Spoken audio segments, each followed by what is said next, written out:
Ini ada jamaah di Australia kemarin, baik orangnya, malam-malam mobilnya mogok. Waduh, mogok Pak, harus digerek, di sini semuanya serba mahal. Lalu dijawab begini, Bu, ini mogok udah tertulis di Lauh Mahfuz. Sing ridho, berarti ada rezeki Ibu untuk tukang derek. Tukang derek itu punya keluarga, punya anak, mungkin untuk bayar sekolah anaknya. Oh gitu ya, duh mudah-mudahan barokah ya mogok ini. Robah tuh hadir. Dan sukacita sekarang bayar. Ternyata nggak jadi mogoknya, hanya akinya aja yang soak.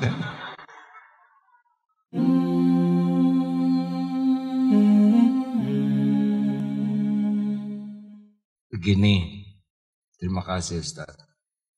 Ibu sekarang ngaku-ngaku tas yang sebelah ibu bagus nggak? Ini tas saya gitu, dua-duanya, sebelah kiri, sebelah kanan. Itu aja sudah jadi masalah, benar?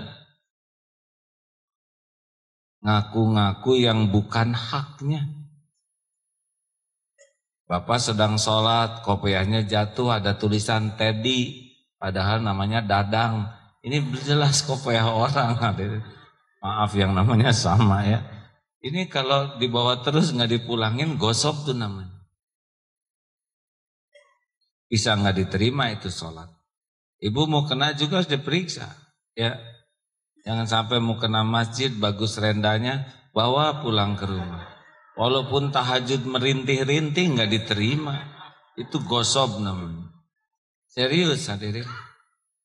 Orang yang pakai yang bukan haknya tidak halal. Itu juga sudah termasuk zolim. Makanya disebut kezoliman yang sangat besar, inna syirka la zulmun azim. Sesungguhnya syirik itu kezoliman yang amat besar. Mengapa? Karena mengaku memiliki Tuhan yang lain selain Allah. Itu kejahatan yang luar biasa di hati kita, mengilahkan sesuatu selain Allah. Nah, itulah sebabnya kenapa kalau ibu sangat cinta ke suami, melampaui kadar yang dibolehkan dalam iman, cenderung menuhankan suami, itu tidak bahagia. Halo? Ini penting nih, ini luar biasa penting ya. Kalau ibu merasa kurang bahagia, boleh jadi ibu sudah bukan cinta, tapi mengilahkan. Cirinya apa? Didominasi itu hati itu. Suami aja yang ada di hati itu, bukan lagi Allah.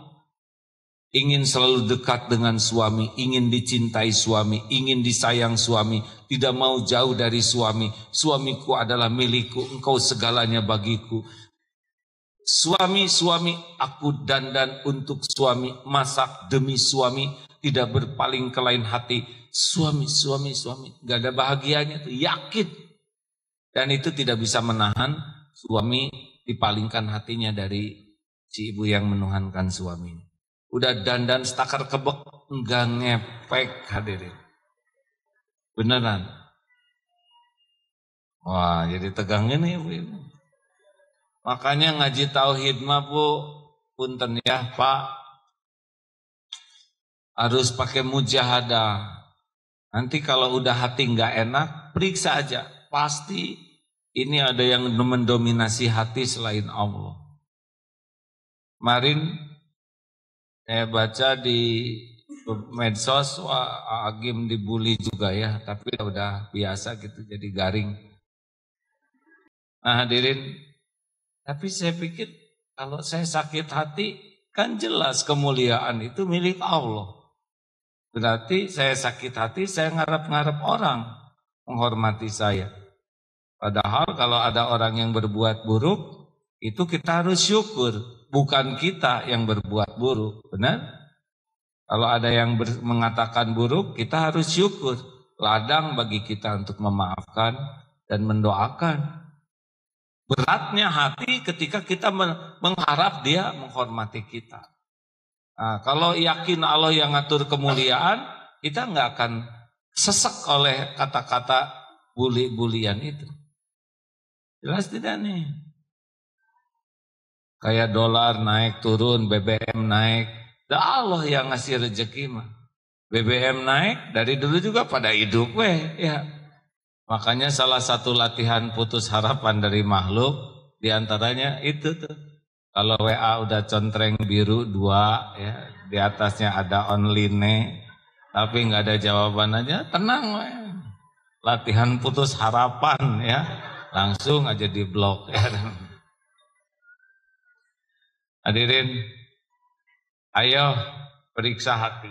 Nah, hal-hal yang tidak boleh kita rasakan memiliki adalah sifat-sifat Allah yang memang dilarang dimiliki, seperti kesombongan, ketakaburan, itu tidak boleh.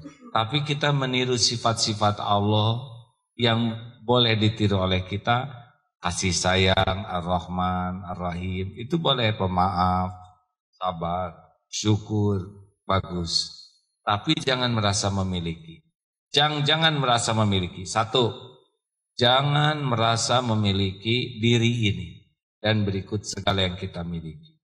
Kita harus merasa ini adalah titipan Allah, adalah amanah Allah.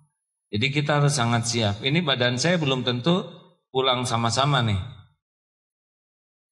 Ayah saya sebagian jarinya hilang pada waktu ya masih hidup, karena sudah waktunya pulang duluan. Ini juga belum tentu saya pulang kompak. Mungkin ada yang tangan duluan, kaki duluan. Dan harus siap bahwa tubuh ini titipan Allah. Bagusnya jangan jadi sombong, kekurangan jangan jadi minder, lihat orang lain jangan jadi iri, lihat yang kurang jangan menghina, diambil siap. Itu karena kita yakin ini milik Allah. Benar? Termasuk harta, jabatan, itu milik Allah semua. Kapan Allah kasih sesuka Allah, kapan waktu ditahan, kapan waktu diambil, ada waktu-waktunya itu. Nggak bisa ditahan tuh. Kalau sudah waktunya diambil, pasti pergi. Ini ada jamaah di Australia kemarin, baik orangnya, malam-malam mobilnya mogok. Waduh, mogok Pak, harus digerek, di sini semuanya serba mahal. Lalu jawab begini, Bu, ini mogok udah tertulis di Lauh Mahfuz. Sing ridho, berarti ada rezeki ibu untuk tukang derek. Tukang derek itu punya keluarga, punya anak, mungkin untuk bayar sekolah anaknya. Oh gitu ya, duh mudah-mudahan barokah ya mogok ini. Robah tuh tadi. Dan sukacita sekarang bayar. Ternyata nggak jadi mogoknya, hanya akinya aja yang soak. Nah ternyata dengan yakin ini milik Allah, uang milik Allah, robah hidup ini. Yang kedua yang tidak boleh merasa dimiliki adalah amal. Kita harus berusaha untuk beramal. Tapi kalau udah jadi amal, enggak boleh itu merasa milik kita. Itu harus hidayah taufik Allah Subhanahu wa ta'ala. Misal kita nyumbang ke anak yatim. Udah berusaha kita nabung, nyumbang. Kalau udah jadi amal, kita harus tahu bahwa itu rezeki anak yatim yang dititipkan ke kita. Kalau kita tulus, barulah oleh Allah disebut itu amal kita. Kalau sayalah yang nyumbang, sayalah yang membangun masjid, sayalah yang membiayai itu, saya, hilang tuh amal. Makanya ibu-ibu jangan suka, ini ibumu nak, anak sudah tahu ya. Ibu yang hamil, ibu yang melahirkan, ibu yang menyusui. Mungkin anak mikir, siapa yang suruh ya dek? Enggak boleh, makanya jangan ngomongin jasa diri. Karena itu adalah karunia Allah. Setiap kebaikan yang kita lakukan, itu adalah hidayah taufik Allah Subhanahu wa ta'ala. Nih Pak, Bu, kalau Allah enggak nolong kita, kita enggak ngumpul di sini. Setan tuh terus ngebohongin kita. Mungkin lagi di mall, mungkin berapa banyak yang saat yang sama lagi berbuat maksiat sekarang. Kalau enggak kita yang lagi maksiat. Ini mah pertolongan Allah aja Pak. Benar? Makanya jangan merasa beramal. Kalau sudah jadi harus yakin ini adalah hidayah taufik Allah Subhanahu wa ta'ala. Apa sih kehambaan yang harus kita miliki? Masih ingat pelajaran yang dulu? Satu, kita ini lemah. Jangan suka merasa punya kekuatan. La haula wala quwata illa billah. Allah yang memiliki semua kekuatan. Tanpa kekuatan Allah kita nggak bisa apa-apa. Dua, kita ini jahil. Nggak tahu apapun. Kecuali sepercik yang Allah titipkan ilmu. Dan kalau Allah mau bikin lupa, lupa aja kita ini. Makanya jangan sok tahu, jangan sok pinter. Jangan sok memahami segalanya. Jangan mengatakan ini sesuai dengan Quran dan Sunnah tahu. Wah itu hebat. Paling juga ini sesuai dengan yang dapat saya pahami dari Al-Quran dan Sunnah pada saat ini. Kan kita pahamnya belum tentu sesuai dengan yang Quran Sunnah, betul? Yang dapat saya pahami saat ini. Kenapa? Karena besok mungkin kita tambah ilmu, tambah paham, iya kan? Makanya jangan merasa sudah serba tahu. Tiga, apa? Sifat kehambaan, fakir. Tadi itu kita tuh tidak punya apa-apa, termasuk diri ini juga bukan punya kita ini. Bukan, ini memilik Allah we. Makanya nggak usah mati-matian awet muda. Pertama mah nggak akan mungkin ya. Jadi kalau ada yang nyebut, ibu makin lama kok makin muda, itu jelas pengen ditraktir ya. Mungkin nggak boleh suudon. Jangan percaya, masa mundur nggak mungkin. Jadi sebetulnya yang harus kita nikmati itu bukan menikmati awet muda, menikmati syukur terhadap episode hidup kita. Mau tua ayo, keriput ayo, peot ayo, ya nggak apa-apa, nggak ada masalah. Uban tumbuh, ya udah nikmati, nggak usah ditahan makan sari areng gitu dan gang. Ya. Nanti bukan rambut yang hitam tapi gigi yang hitam kan lebih horor. Nikmati hadirin, nggak usah takut menjadi tua karena ini milik Allah, ya bukan milik kita. Nggak punya apapun. Termasuk suami, istri, anak, semua bukan milik kita. Semuanya bukan milik kita. Lillahi ma fis samawati wa ma fil ardh. Milik Allah. Satu apa? Kita ini lemah, tidak punya kekuatan apapun kecuali Allah mau. Kita ini tidak punya kemampuan menolak musibah, tidak punya kemampuan mendatangkan nikmat kecuali Allah yang menguatkan. Makanya berharap ke makhluk mah bikin sakit hati. Dua, kita ini jahil, nggak tahu apapun kecuali dipercikin ilmu. Siapakah orang yang pintar, yang akyas, orang yang pintar? Itu dua cirinya. Banyak ingat mati dan mempersiapkan diri untuk kehidupan sesudah mati. Itu yang dapat saya pahami dari sabda Rasul. Jadi gelar, pangkat, jabatan setinggi apapun kuliah nggak usah kagum.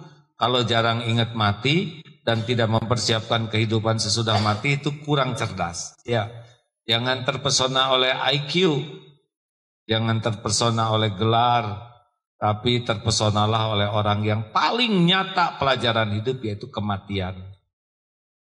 Jelas? Ibu punya anak pintar jarang ingat mati, kurang memuliakan orang tua, beneran. Tapi kalau punya anak ingat mati terus, apaan bapak meninggalnya bagi-bagi waris, itu kurangnya iman hadirin. Itu kematian yang salah.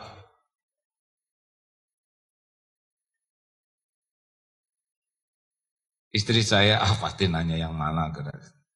Jangan suka usil ya. Suatu saat, dilihat di lemari ini saya simpen di sini ya. Apa itu? Ini kain kafan saya, sudah diukur, sudah pas untuk ukuran saya, semuanya sudah lengkap di sini. Kalau saya meninggal, ini pakaikan yang ini ya.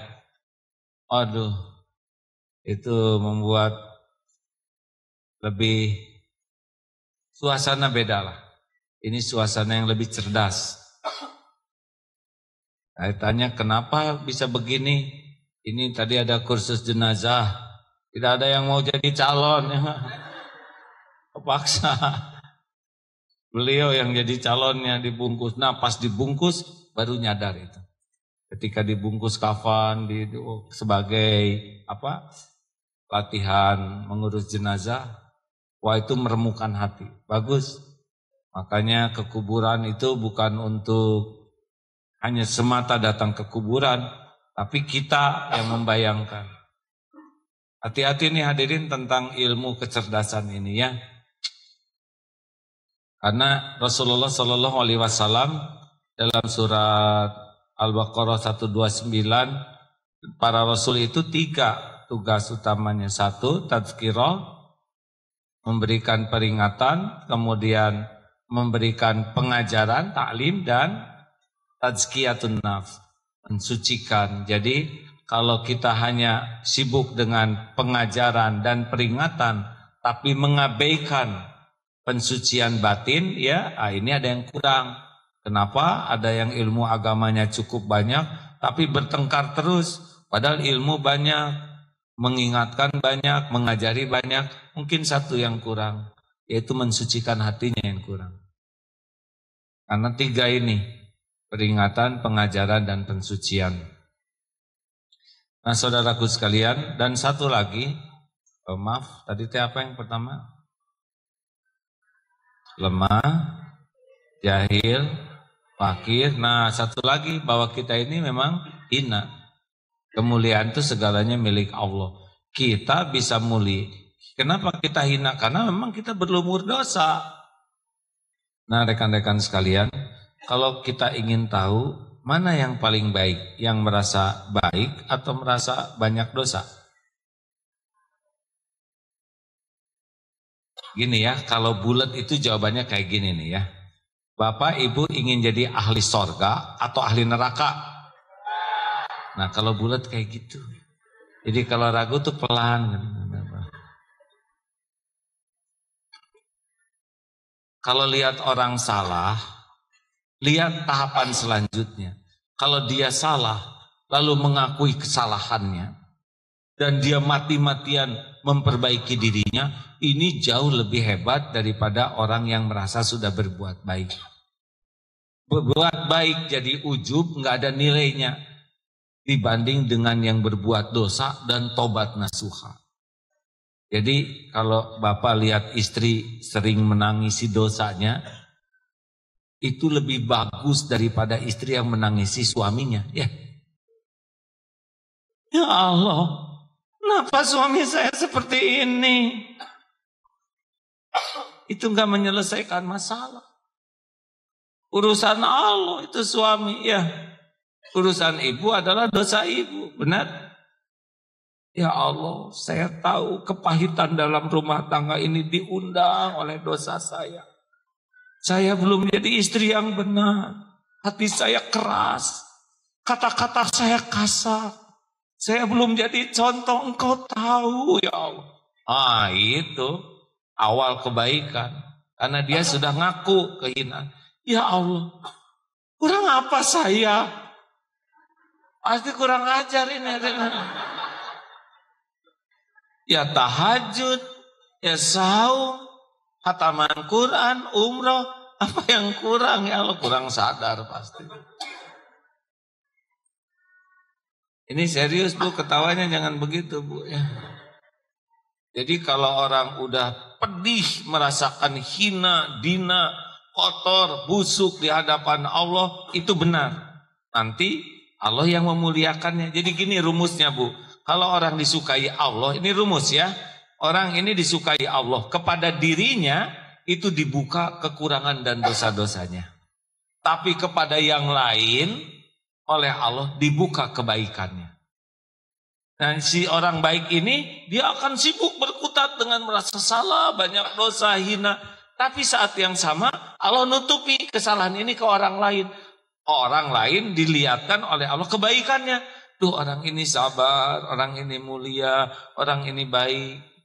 Tapi kalau orang itu tidak disukai Allah, nah kebalikannya, dia yang merasa baik, merasa sudah berjuang, sudah berjasa, tapi orang lain dibuka oleh Allah melihat cacat kekurangan. Makanya kalau ada di antara bapak ibu merasa diri, banyak dosa dan bawaannya itu mau tobat, istighfar aja, nangis aja malam-malam, ya Allah, saya umur sudah segini, apa yang bisa saya lakukan? Amal rasanya tidak ada yang ikhlas, sholat rasanya belum pernah khusyuk, sedekah juga hanya ala kadarnya, engkau sudah tahu. Tapi maksiat mata setiap saat, maksiat telinga setiap waktu. Ampun, ampun. Wah, kalau sudah remuk hati, merasa kehinaan diri di hadapan Allah, dan merasa Allah subhanahu wa ta'ala yang maha suci, la ilaha illa anta, subhanaka inni kuntu minaz zalimin. Itu pas, inilah yang paling disukai Allah subhanahu wa ta'ala.